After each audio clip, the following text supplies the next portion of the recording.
Existe uma diferença de cultura muito grande. Lá, 2 colegas, na faculdade ainda, já estão pensando em montar um negócio. Aqui no Brasil, se a gente falar com um colega, vamos abrir um negócio, você tá maluco, rapaz? Pense direito. A pessoa se sente inteligente por ser negativa. Pense direito. Olha as condições financeiras do país. Onde você vai arranjar capital? Blá, blá, blá, blá, blá. É óbvio que é mais fácil conseguir capital nos Estados Unidos. E é por isso que eles são o que são. Porque desde quando estavam lá, na época das bruxas de Salem, em 1692, já estavam com esse espírito de luta e de fazer as coisas no meio do nada, no meio da geleira. Eu já contei a vocês, não é que nunca ouvi ninguém falar, por isso faço questão de dizer. A primeira vez que eu vi neve, eu achei uma coisa deprimente. 8 de dezembro de 2000. Quando eu saí, mas acho que é aquela questão da medianidade, né? A natureza chorava, meu Deus. As árvores, os bichinhos, os esquilinhos se escondendo nas árvores. E olha que são animais. A vibração de dor da natureza. Porque os animais sentem dor, né? Ai, meu Deus, quanta dor! É isso que é bonito, que vocês acham bonito? Aí eu fui lá, me aproximei do amigo que estava lá de fora, Marconi, né? E lembrei, meu Deus, nessa exata latitude, uma diferença mínima, está Nova York.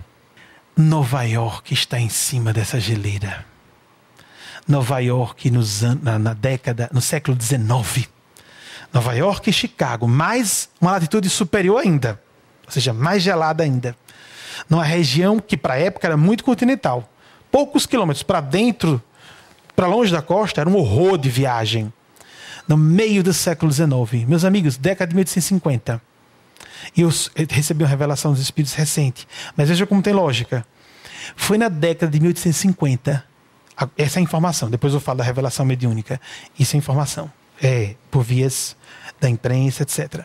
Foi na década de 1850 que os industriais de Chicago e Nova York inventaram sabonete, shampoo, papel higiênico, pasta de dente. Isso não existia antes da década de 1850. Vocês acreditam nisso? Não é de paz, mas tomei um susto quando eu descobri. Devemos àqueles terríveis industriais da era do sanguinário. Estavam mesmo, terríveis mesmo. Sugavam sangue dos operários, era mesmo. Mas Deus aproveita a sombra, o ego, as taras das pessoas, como Hitler, para chicotear a Europa egoísta, egocêntrica, né?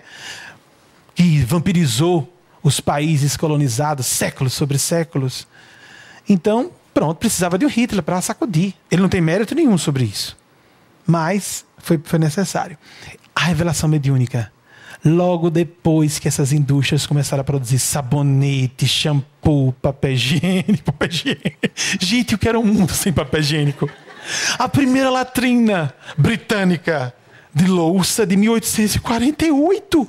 Gente, 170 anos, 160 anos. Não. Foi um dia desse. Pois bem. Aí então, britânica, das indústrias britânicas, mas foram mais limpinhos. Então, quando eles inventaram tudo isso, sabonete, papel, pasta, o dentifrício, pasta de dente, etc., o que aconteceu em 1861? Eclodiu a mais sanguinária guerra proporcionalmente da história dos Estados Unidos, a Guerra da Secessão. Quase arrebenta com os Estados Unidos. É porque eles são um povo extraordinário. Morreram só homens em campo de batalha, 600 mil, de uma população de 30 milhões. Homens. Agora imagine a devastação em termos econômicos, sociais, horrível. O Sul não se levantou até hoje, que foi realmente arrebentado. Eram as trevas, não é?